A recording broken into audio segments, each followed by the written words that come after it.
The other thing is people don't always get is understanding how to access the equity in their home or their investment property, and they end up collateralized.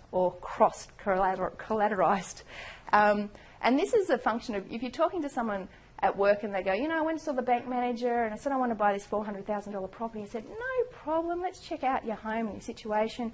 Here's 420 grand, that'll get it for you. What they've actually usually done is they've cross-collateralised the property. So they're using the security or the additional equity in your home to actually offset the risk of having the investment property. Now, for mum and dad investors who are only ever going to have that one property, not such a big deal. But for those investors that are looking to grow their property portfolio, you imagine that you have $1 million worth of assets in your property portfolio. $500,000 property in Melbourne, $500,000 property in Perth. The Perth market goes through the roof and it hits 600,000. The Melbourne market bottoms out and hits 400,000. Your actual portfolio is still worth $1 million. So you go to the bank and go, hey, my Perth property's gone up. Can I pull out some money because I want to go buy something else? And they go, no, it's still worth $1 million. Sorry. Whereas if properties are actually secured separately, you only look at the Perth property. You go to the bank and say, hey, Perth's gone up 600,000. Can I pull out 80 grand? They go, yeah, well, sure, that looks right. So having your properties cross-collateralised often actually limits what you can do.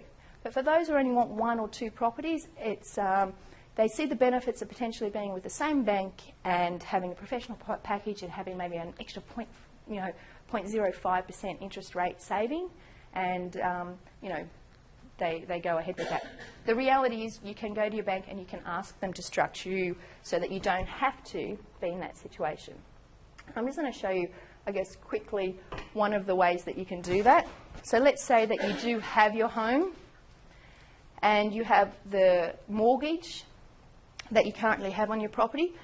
And remember, we think long term, so buying maybe one or two properties.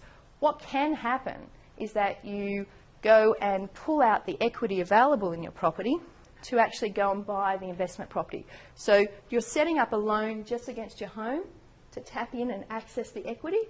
Now that's usually a line of credit. You may have heard about that. But the reality is that during the GFC, that could have been something more like an offset account, a variable loan with an offset account. And that was because some of the banks in the States were saying for people who had line of credits that weren't tapped into, they were freezing them and not letting people take money out.